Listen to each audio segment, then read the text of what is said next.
Malankara Catholic ടിവിയുടെ സുവിശേഷത്തിന്റെ സദ്വാർത്ത എന്ന പ്രോഗ്രാമിന്റെ പുതിയ എപ്പിസോഡിലേക്ക് സ്വാഗതം.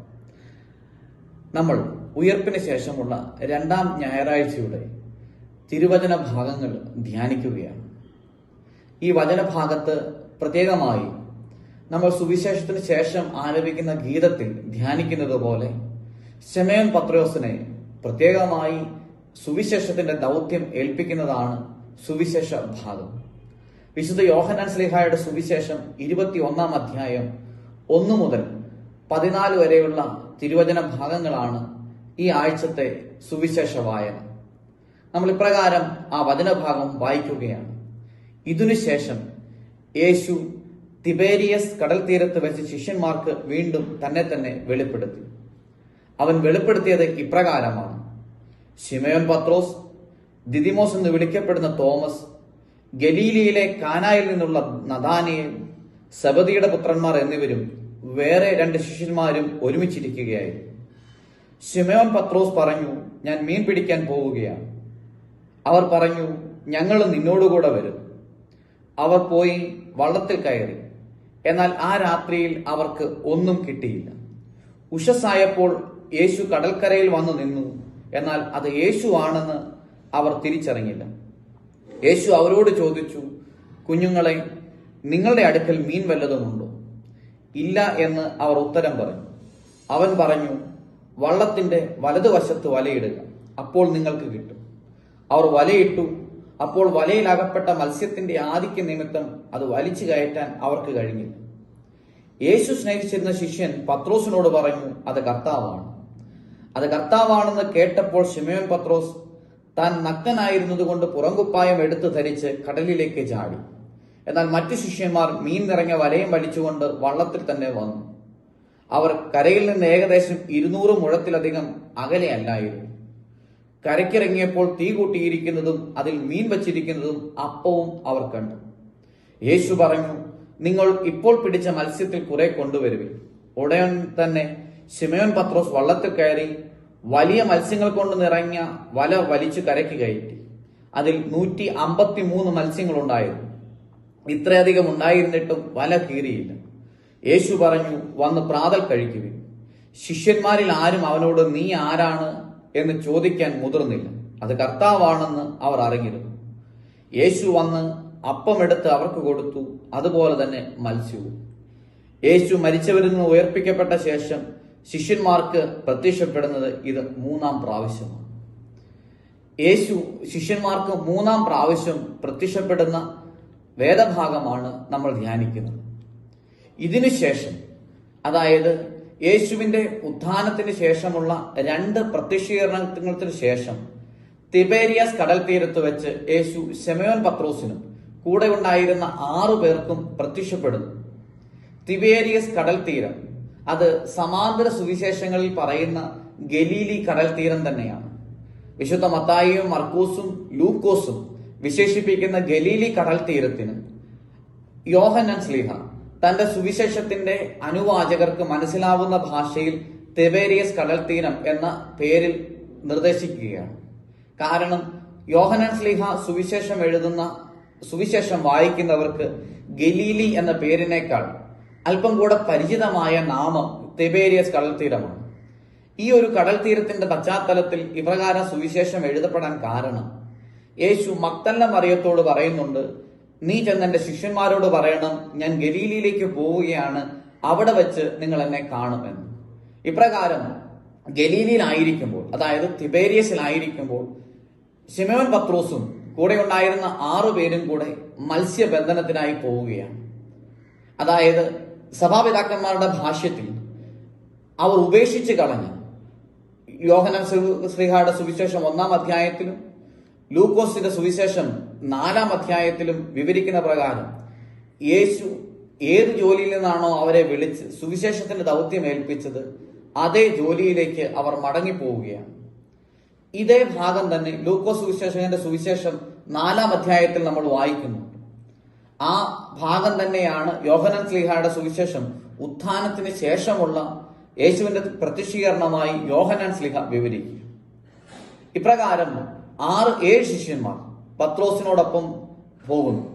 ഇതിൽ പേരെടുത്ത് പറയുന്ന ശിഷ്യന്മാരുടെ പേരുകൾ ശിമയോൻ പത്രോസ്, ദിദിമോസ്, അതായത് ഇരട്ട എന്നർത്ഥമുള്ള ദിദിമോസ് എന്ന് വിളിക്കപ്പെടുന്ന തോമസ്, ഗലീലിയിലെ കാനായിൽ നിന്നുള്ള നഥാനയേൽ, ഇവരുടെ പേരുടെ 3 പേരുകളും ഒപ്പം തന്നെ സെബദി പുത്രന്മാരുടെ പിതാവിന്റെ പേര് ചേർത്തും വേറെ 2 ശിഷ്യന്മാരുടെ പേരും പറയുന്നു. വേറെ 2 ശിഷ്യന്മാർ അന്ത്രയോസും ഫിലിപ്പോസുമാണെന്ന് സഭാപിതാക്കന്മാരുടെ ഭാഷ്യങ്ങളുണ്ട്. എങ്കിൽ തന്നെയും സുവിശേഷത്തിൽ ആ 2 പേർ ആരാണ് എന്ന് വ്യക്തമല്ല. അവർ തങ്ങൾ ഉപേക്ഷിച്ച് കളഞ്ഞ ജോലിയിലേക്ക് മടങ്ങിപ്പോവുകയാണ്. എന്നാൽ രാത്രി മുഴുവൻ അധ്വാനിച്ചിട്ടും അവർക്ക് ഒന്നും തന്നെ ലഭ്യമായില്ല. കടലിന്റെ നാഥൻ, മത്സ്യങ്ങളെ സൃഷ്ടിച്ച ദൈവം ഈ മത്സ്യങ്ങളെ ഒരുപക്ഷെ വലിയ അത്ഭുതത്തിനു വേണ്ടി ഒളിപ്പിച്ചു വെച്ചതാണ്. ഇത് ദൈവത്തിന്റെ സമയവും മനുഷ്യരുടെ സമയവും തമ്മിലുള്ള താരതമ്യ പഠനത്തിന് നമ്മളെ പ്രേരിപ്പിക്കുകയാണ്. കാരണം ഓരോ കാര്യങ്ങളും അനുഗ്രഹമായി മാറുന്നത് അത് ദൈവത്തിന്റെ സമയത്ത് നടക്കുമ്പോഴാണ്. ബെത്സയിദ കുളക്കടവിൽ 38 വർഷക്കാലം തളർന്നു കിടന്നവനെയാണ് യേശു സുഖപ്പെടുത്തുന്നത്. അതുപോലെ പല കാര്യങ്ങളും ദൈവത്തിന്റെ സമയത്ത് നടക്കാൻ വേണ്ടി മാറ്റിവെച്ചിരിക്കും. ദൈവത്തിന്റെ സമയത്ത് നടക്കാൻ വേണ്ടി മാറ്റിവെച്ചിരിക്കുന്ന കാര്യങ്ങളെ നമുക്ക് പലപ്പോഴും ഇല്ലായ്മയായും വല്ലായ്മയായും അനുഭവപ്പെടും. എന്നാൽ ഈ വള്ളത്തിന്റെ വലതുവശത്തുള്ള മത്സ്യങ്ങളെ മത്സ്യബന്ധനത്തിൽ പ്രാഗൽഭ്യമുണ്ടായിരുന്ന ശിമയോനും തന്റെ അനുചരന്മാർക്കും മനസ്സിലാവാതെ പോയത് ദൈവത്തിന്റെ സമയത്തിനു വേണ്ടി കാത്തിരിക്കണമെന്നും ദൈവം പ്രവർത്തിക്കുമ്പോഴാണ് അത് അനുഗ്രഹമായി മാറുന്നതെന്നുള്ള തിരിച്ചറിവ് ഈ വചനത്തിന്റെ ഭാഗത്തിലൂടെ നമുക്ക് നൽകുകയാണ്. യേശു പറഞ്ഞത് പ്രകാരം വള്ളത്തിന്റെ വലതുവശത്ത് വലയിട്ടപ്പോൾ രാത്രി മുഴുവൻ അധ്വാനിച്ചിട്ടും കിട്ടാതിരുന്ന മത്സ്യത്തിനേക്കാൾ അധികം ഒന്നും കിട്ടാതിരുന്ന ആ വലയിൽ മത്സ്യം നിറയുകയാണ്. യേശുവിന്റെ സമയത്തിനു വേണ്ടി കാത്തിരിക്കാൻ ശിഷ്യന്മാർക്ക് സാധിച്ചില്ല എന്നുള്ളതാണ്. ഇത് ഈ ലോകത്തിന്റെ ആധുനിക ലോകത്തിന് മുമ്പിൽ വെക്കുന്ന ഒരു വലിയ വെല്ലുവിളിയാണ്. ആധുനിക ലോകം എപ്പോഴും എൻഗേജ്ഡ് ആയിരിക്കാനായിട്ടുള്ള പരിശ്രമത്തിലാണ്.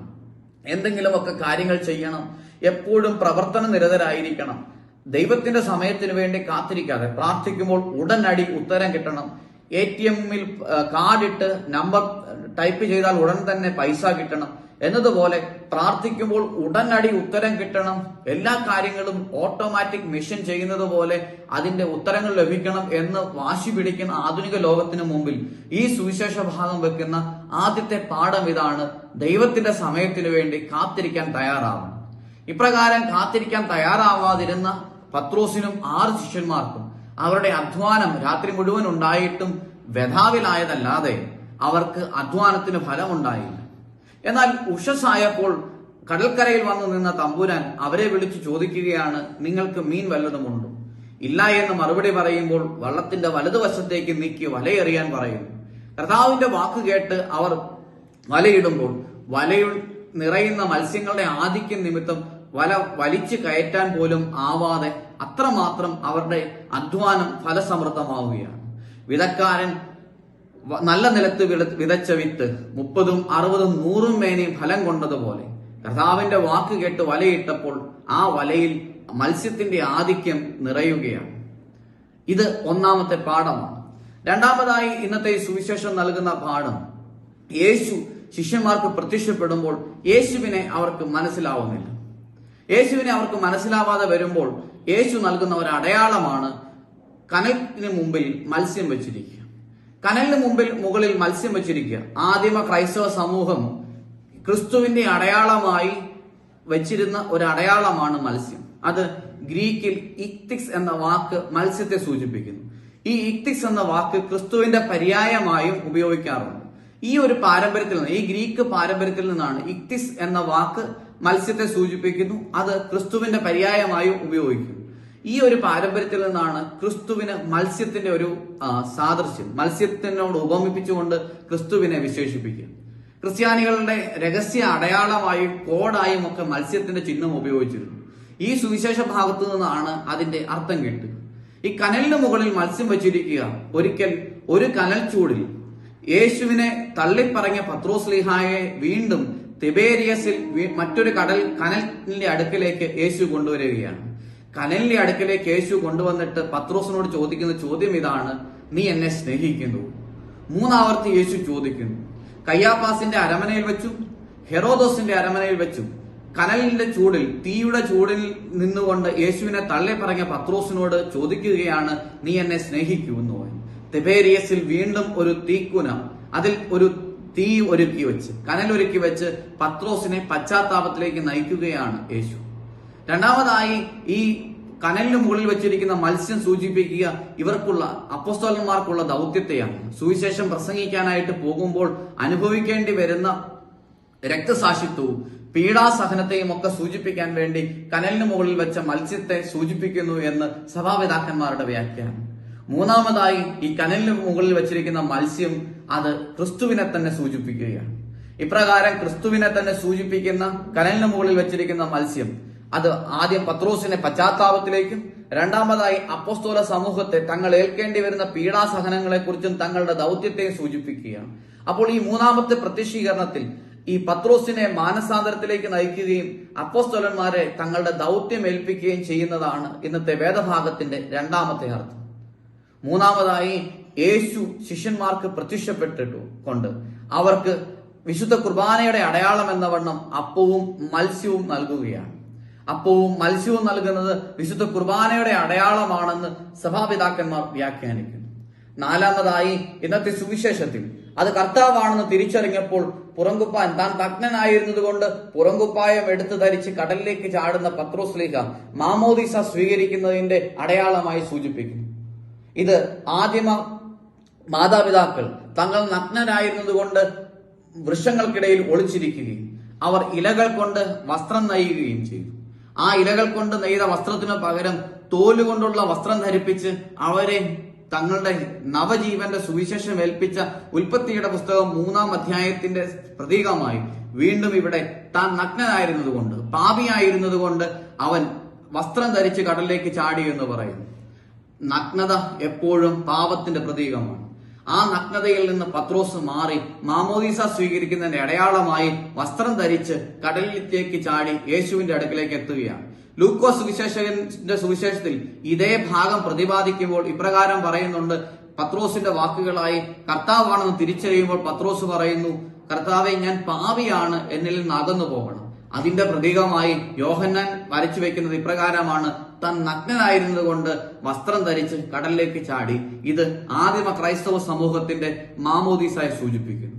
ഇങ്ങനെ അടയാളങ്ങളും പ്രതീകങ്ങളും ഉൾക്കൊള്ളുന്ന ഈ സുവിശേഷ ഭാഗം യോഹന്നാൻ ശ്ലീഹായുടെ സുവിശേഷം 21-ാം അധ്യായം 1 മുതൽ 14 വരെയുള്ള വേദഭാഗങ്ങൾ പത്രോസിനെ സുവിശേഷത്തിന്റെ ദൗത്യം ഏൽപ്പിക്കുമ്പോൾ പ്രിയപ്പെട്ടവരെ 4 കാര്യങ്ങളാണ് നമ്മൾ ധ്യാന വിഷയമായി എടുത്തത്. 1, ദൈവത്തിന്റെ സമയത്തിനായി കാത്തിരിക്കുക. 2, യേശു കനലിന് മുകളിൽ വെച്ചിരിക്കുന്ന മത്സ്യം സൂചിപ്പിക്കുക പത്രോസിനെ മാനസാന്തരത്തിലേക്ക് നയിക്കുകയും അവരെ തങ്ങൾ ഏൽക്കേണ്ടിയിരിക്കുന്ന സുവിശേഷത്തിന്റെ ദൗത്യത്തെ പറ്റി ബോധ്യപ്പെടുത്തുകയുമാണ്. 3-മതായി അത് കർത്താവാണെന്നുള്ള തിരിച്ചറിവിൽ മാനസാന്തരത്തിലേക്ക് നയിക്കപ്പെടുന്ന പത്രോസ്ലീഹ തന്റെ മാമോദീസ, ആദിമ ക്രൈസ്തവ സമൂഹവും ക്രിസ്തീയ സമൂഹവും സ്വീകരിക്കുന്ന മാമോദീസയെ സൂചിപ്പിക്കുകയാണ്. അങ്ങനെ ഈ സുവിശേഷ ഭാഗം ഒരു കൂദാശകളുടെ പ്രതീകമാണ്. 4-മതായി യേശു അപ്പവും മത്സ്യവും എടുത്ത് അവർക്ക് കൊടുക്കുന്നത് വിശുദ്ധ കുർബാനയുടെ പ്രതീകമാണ്. അങ്ങനെ കൂദാശകളുടെ ഒരു പ്രതീകമാണ് ഇന്നത്തെ സുവിശേഷ ഭാഗം നമുക്ക് നൽകുന്ന വിചിന്തനങ്ങൾ. പ്രിയപ്പെട്ടവരെ, യേശു ശിഷ്യന്മാർക്ക് പ്രത്യക്ഷപ്പെടുന്നതാണ് ഈ ഉയർപ്പ് കാലത്തെ പ്രധാനമായുള്ള വേദഭാഗവും അതിന്റെ വായനകളുമൊക്കെ. യേശുവിന് വേണ്ടി കാത്തിരിക്കാനും യേശുവിനോട് ചേർന്ന് അധ്വാനിച്ച് വല നിറയുവോളം മത്സ്യം ലഭിക്കുവാൻ നമ്മളുടെ അധ്വാനങ്ങൾ 30, 60, 100 മേനി ഫലവത്താകുവാൻ തക്കവണ്ണം കർത്താവിന്റെ കൃപയ്ക്കായി മാനസാന്തരപ്പെട്ട് അവൻ ഏൽപ്പിക്കുന്ന ദൗത്യത്തിന് വേണ്ടി കാത്തിരിക്കാം. ദൈവം നമ്മെ അനുഗ്രഹിക്കട്ടെ.